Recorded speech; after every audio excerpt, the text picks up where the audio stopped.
तो सातवां प्रश्न बना रहे हैं, ठीक है। एक अधिकारी है, उस अधिकारी का वार्षिक आय जो है 7,20,000 रुपये है और वो अधिकारी जो है सामान्य भविष्य निधि में जमा करता है 4,000 रुपये प्रति माह।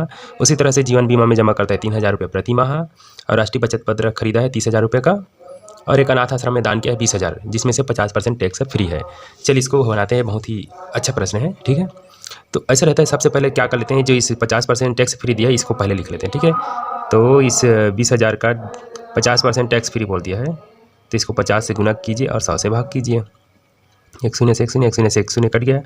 2,000 गुना 5 क्या हो जाएगा देखिए, तो 2,000 गुना 5 यानी कि 10,000 हो जाएगा, सिंपल सी बात। कई दहाई सैकड़ा हज़ार 10,000, ठीक है। तो 10,000 रुपये जो है उसका जो है टैक्स हमें कट गया और 10,000 का टैक्स फ्री हो गया, ठीक है। तो ऐसा होता है, तो उसका शेष आय निकाल लेते हैं, ठीक है। अब मतलब उस अधिकारी का अब कितना आय बचा है जिसमें से वो बचत कर रहा है, ठीक है। तो वो जो है 7,20,000 रुपये उसके पास है वार्षिक आय, उसमें से 10,000 उसने ख़त्म कर लिया, ठीक है, टैक्स में 1 2 3 4 5 टैक्स में नहीं, आश्रम में, ठीक है। तो घटाएंगे तो कितना हो जाएगा, तो ये जो है 7,20,000 में 10,000 घटाएंगे तो 7,10,000 मिलेगा, ठीक है। कई दहाई सैकड़ा हज़ार 10,000 लाख, ठीक है। इतना रुपये उसके पास शेष बचा हुआ है अब दान करने के बाद, उसमें से टैक्स 10,000 का टैक्स कट गया है। अब इसका कुल बचत देख लेते हैं, ठीक है। अधिकारी का कुल बचत, अधिकारी का कुल बचत, कुल कितना रुपये ये बचत किया है, तो देखिए ये जो है प्रति माह है, ठीक है। तो उस प्रति माह को हमको साल में बदलना पड़ेगा। तो ये 4,000 रुपये जो जमा कर रहा है उसको 12 से गुना करेंगे तभी तो 1 साल का होगा, तो 12 चौक 48,000 रुपये, ठीक है, एक पहला। और इसी तरह से जीवन बीमा में 3,000 रुपये जमा कर रहे हैं हर महीने, तो 12 महीने का कितना हो जाएगा, 12 कम 12 12 24 12 36,000 रुपये, ठीक है। उसी तरह से राष्ट्रीय बचत पत्र खरीदा है 30,000 का, कई दहाई सैकड़ा हज़ार 10,000। तो चलिए इस सभी को जोड़ते हैं, तो 1 2 3 शून्य हो गया और ये कितना हो जाएगा, 6 6 12 13 14 का 4 हासिल 1 और 3 3 6 6 4 10 11, 1,14,000 रुपये का इसका जो है कुल बचत है, ठीक है। कुल बचत 1,14,000 है, लेकिन सरकारी नियम इसमें क्या दिया है कि 1 लाख तक की बचत जो है फ्री रहेगा, ठीक है। तो 1 लाख तक की बचत जो है फ्री होगा, तो जितने रुपये उसका कमाई हुआ है उसमें हम 1 लाख घटा देते हैं, ठीक है। तो उसका दे आयकर कितना है, वो जो है 7 लाख अभी उसके पास बचत है, 7,10,000, ठीक है। 7,10,000 है, उसमें से 1 लाख घटा देते हैं, ठीक है। 1,14,000 नहीं घटाना है क्योंकि सर इसमें जो नियम के अनुसार सिर्फ 1 लाख तक का छूट रहता है। तो इकाई दहाई सैकड़ा हज़ार 10,000 लाख इतना, तो ये कितना हो जाएगा, 7,10,000 में 1 लाख घटाएंगे तो 6,10,000, ठीक है। इसमें उसको टैक्स देना होता है और इसके पास जो है 6,10,000 आ रहा है, मतलब ये जो है 20% के दायरे में है, ठीक है। 20%, 5 लाख से 10 लाख तक के अंदर को 20% टैक्स देना होता है, ठीक है। तो इसको 20% वाला टैक्स लगेगा, ठीक है। तो सबसे पहले 5 लाख तक के जो है 10% टैक्स है, ठीक है। प्रश्न पढ़ लेना। तो हम ऐसे करते हैं, उसको जो है 5 लाख इसमें से निकाल लेते हैं, इकाई दहाई सैकड़ा हज़ार 10,000 लाख, इकाई दहाई सैकड़ा हज़ार 10,000 लाख।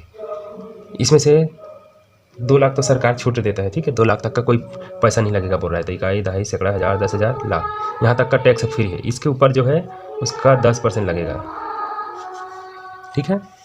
तो चलिए इसको घटाएंगे तो 3 लाख मिलेगा, इकाई दहाई सैकड़ा हज़ार 10,000 लाख, 3 लाख हुआ। 3 लाख का 10% निकालेंगे तो 10 से गुना और बटे में 100, 1 0 से 1 0 1 0 से 1 0 कट गया, क्या मिला हमें, तो हमें मिला 30,000, इकाई दहाई सैकड़ा हज़ार 10,000, इकाई दहाई सैकड़ा हज़ार 10,000, 30,000 रुपये में 10% टैक्स लग रहा है, ठीक है।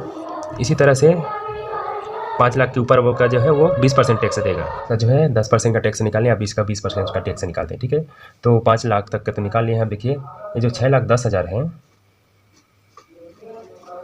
ठीक है, 6,10,000 में अब जो है 5 लाख का तो निकाल लिए हैं, तो इसमें से 5 लाख घटा देते हैं, इकाई दहाई सैकड़ा हज़ार 10,000 लाख, ठीक है। तो कितना बचेगा, 6,10,000 में से 5 लाख घटाएंगे तो सिंपल सी बात है 1,10,000 बचेगा, ठीक है। 1,10,000 रुपये, और इसका जो है अब 20% निकालने का 20%, ठीक है। पहले 10% निकालने हैं, अब इसका जो है जो बच रहा है उसका 20% निकालेंगे, ठीक है। तो 20% निकालने के लिए क्या करेंगे, इसको 20 से गुना कर देना है और 100 से भाग कर देना है, तो 1 0 से 1 0 काट दिया, कुल मिला 2 0 काट दिया, क्या बचा देखिए, 1 1 0 3 बार है और यहाँ 2 का गुना, तो क्या हो जाएगा 3 बार 0, 3 बार 0, 2 एकम 2, 2 एकम 2। ठीक है, इस तरह से 22,000 रुपये का यहाँ पर फिर से एक आयकर हो गया। ठीक है, तो दोनों को जोड़ देते हैं। कुल देय आयकर,